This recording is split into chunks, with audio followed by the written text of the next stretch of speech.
Spring is here at last, and that means daffodils and lambs gambling in the fields, and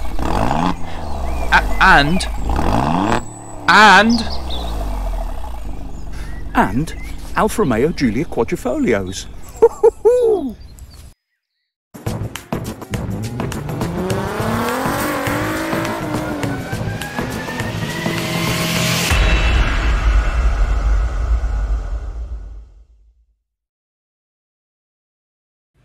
Okay, so the car's ready. Must have done something right because the sun is shining. That's great. My friend's going to drop me off. I'll see you in a minute. Maybe I should have bought one of those instead. Nah, not enough wheels. To quote Peter Griffin, or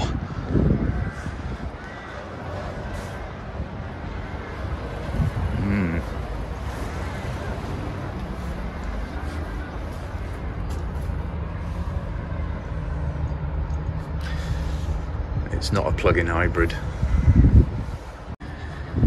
Here we are. Hello. Hello, Bruce. Hi, how are you?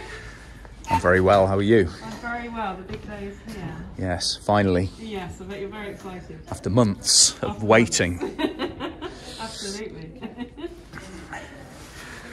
I've got to pay you lots of money though, haven't I, first? You do. That's the hard part. You want to do that first. I have to say a big shout out to Jenny and the rest of the team at Vosper's Alfa Romeo in Exeter for making this a very pleasurable transaction, and it was a lot of fun. Thanks a lot, guys.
After waiting a long time for this day, I really wished that time would slow down a little bit.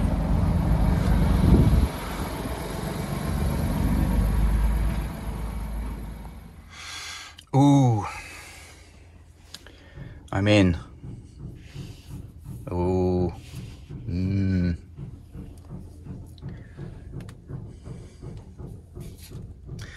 It looks as good as I remembered. So excited. Time to go for a little drive, I think.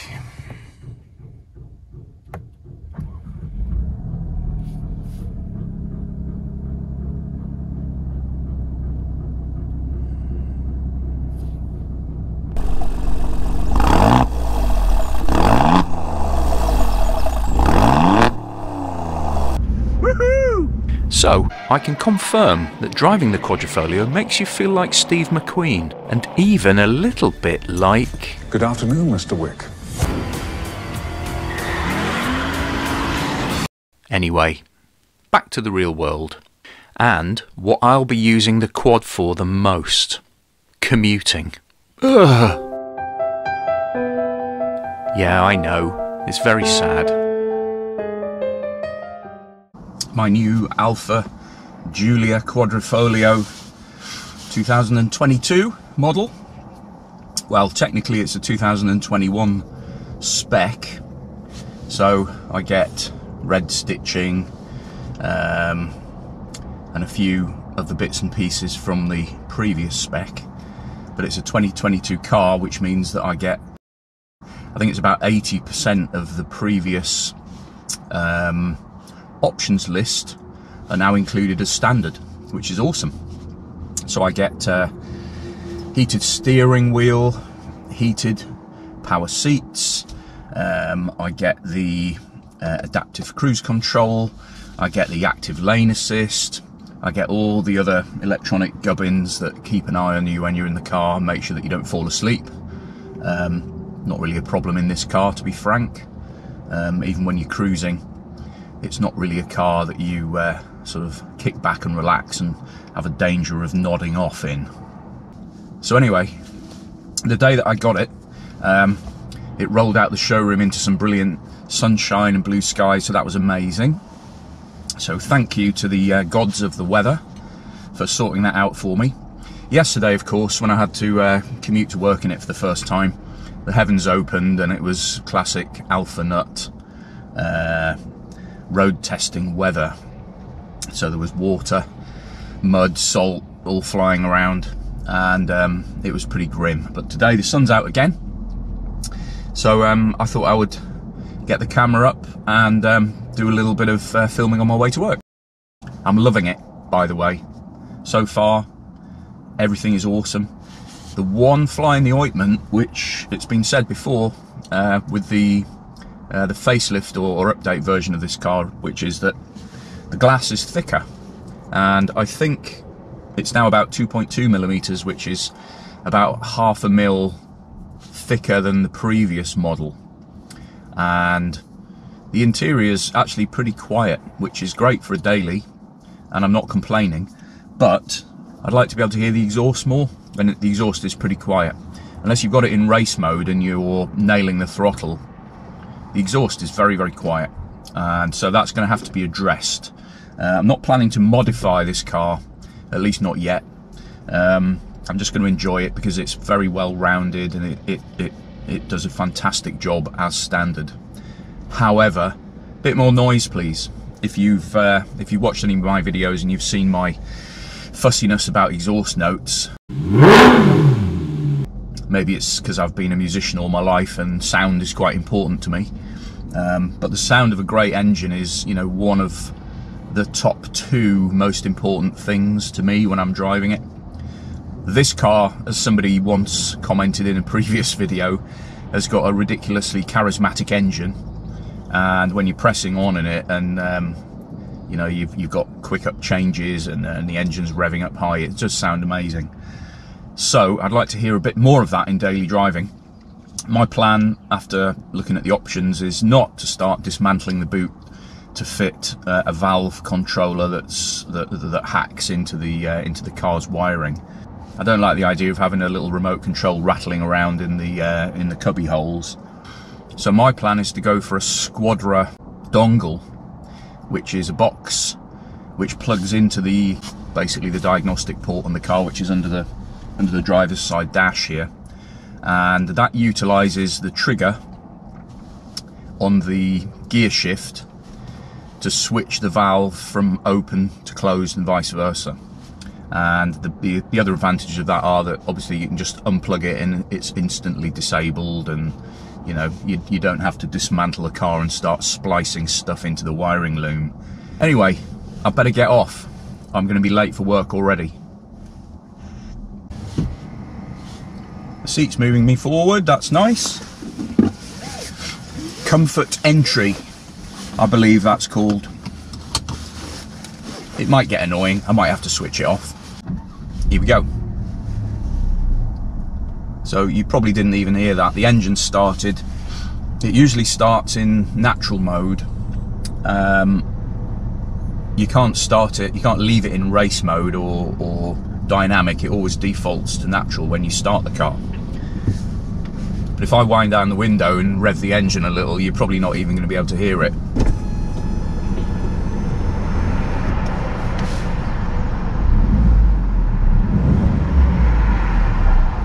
All I can hear is the M5 motorway.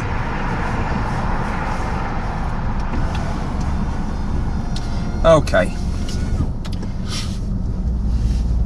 Let's go to work and earn some money to pay for this beast.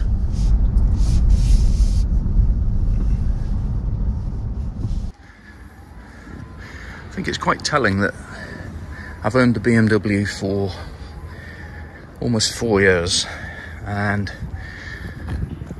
this is the first time I've ever washed it by hand, basically to sell it. Whereas that little puppy over there, I've only had for 3 days, but I've washed it by hand already. Yeah, sorry BMW.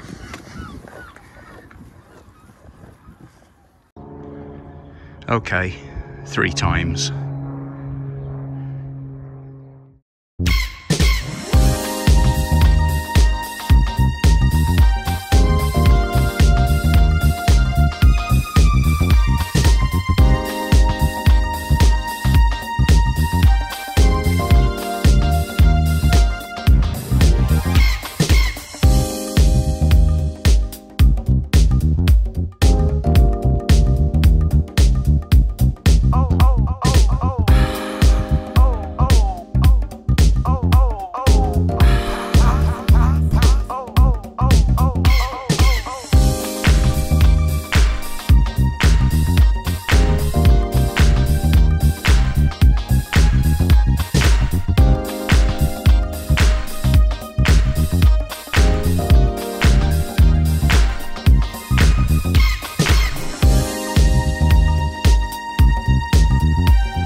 Okay, so more in-depth videos about the quad are on the way.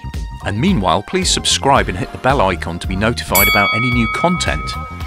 I also post pictures and reels several times a week on my Instagram account, so check me out on there. The link is in the video description below. Cheers everyone!